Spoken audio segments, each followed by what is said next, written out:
tous. Nous allons poursuivre le développement de notre logiciel Brain2School et aujourd'hui nous allons passer à la saisie des absences.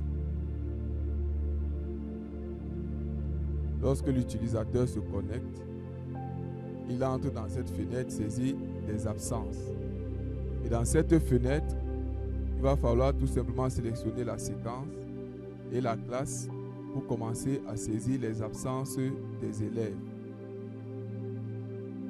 Nous allons donc rentrer sur WinDev Mobile pour voir comment mettre tout ça en place. Étant de retour sur WinDev Mobile, nous avons créé une fenêtre que nous avons appelée fenêtre 25. Et dans cette fenêtre, nous l'avons fait exactement de la même manière que nous avons fait la fenêtre 41. Nous avons placé cette zone multiligne avec séquence. Vous pouvez prendre celle qui est dans la fenêtre 41, vous faites juste un copier-coller et vous la déposez là. Vous enlevez la troisième ligne qui concernait les matières. Vous faites également la même chose pour la table et vous avez la description de la table absence telle que vous voyez à l'écran. C'est exactement comme la table absence de la version PC. Ok, ceci étant, lorsque tout le décor est planté, je vous rappelle que ceci nous l'avons placé dans la fenêtre, le plan 1 de la fenêtre 25. Et dans le plan 2 et dans le deuxième plan, nous avons ce champ fenêtre interne dans laquelle nous allons charger les fenêtres internes classe et séquence, comme nous l'avons fait dans la fenêtre 41. C'est tout pour la présentation de la fenêtre. Maintenant, nous allons passer aux divers codes de cette fenêtre. À l'initialisation, à la déclaration globale de la fenêtre, nous avons défini les paramètres suivants. Ce paramètre n'est plus important. Ok. Ici, on aura plutôt saisi des absences au lieu de saisir des notes.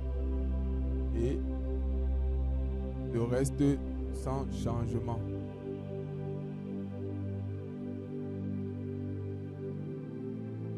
Maintenant, le code de la zone multiligne est le suivant. C'est exactement le même code. Vraiment, nous n'avons pas changé grand-chose. Ok. Maintenant, le code du bouton ajouter. Le voilà.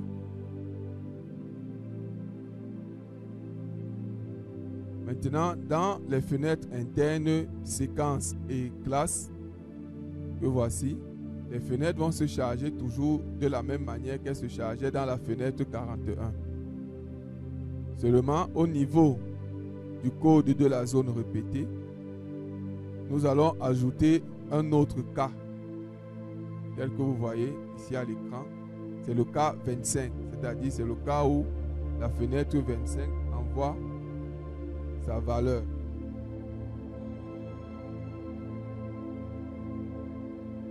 Ok, là on a la fenêtre 25 et partout c'est 25, 25 et ainsi de suite.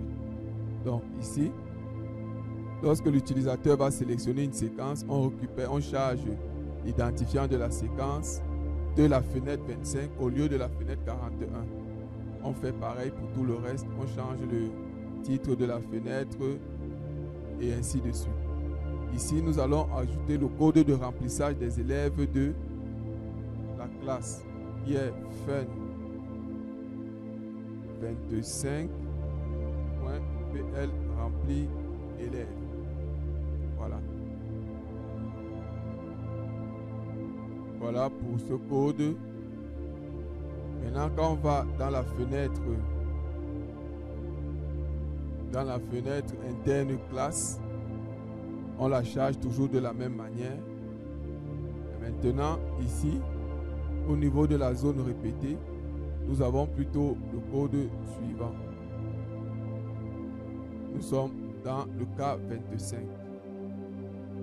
Bien, dans le cas 25, nous avons ceci. Saisie des absences, on commence à charger la jauge.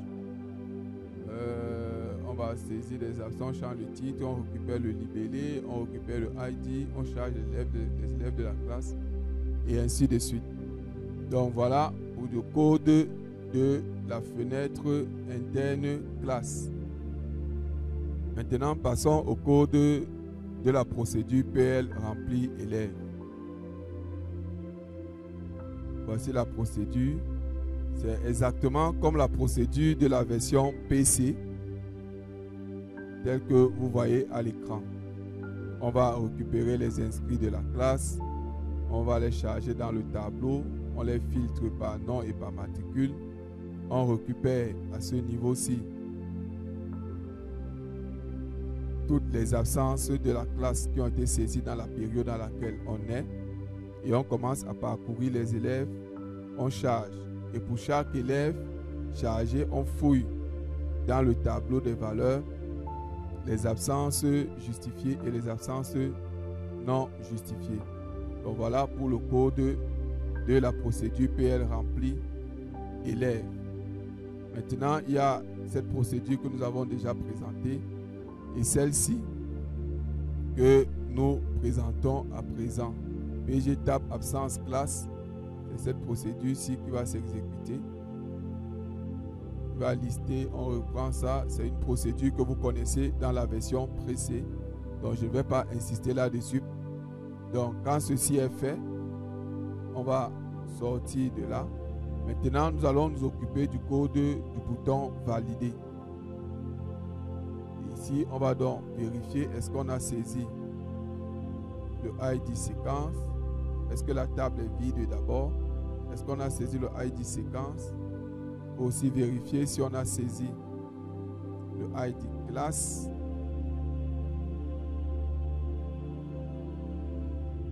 Alors, sélectionnez une classe. OK. À partir de là, on lance le dialogue. Nous allons modifier ce dialogue. Voulez-vous enregistrer les absences saisies?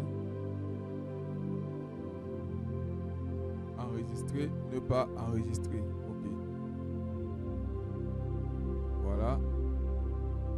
Là, on lance la jauge. Maintenant, nous allons présenter la procédure PL enregistre absence. Et voilà, c'est exactement comme dans la version PC. Vraiment, pas grand-chose ont été modifiées dans cette procédure. Ok, c'est tout pour cette vidéo. Merci de l'avoir suivi. N'oubliez pas de liker, de commenter et de partager afin d'augmenter notre audience pour cette formation.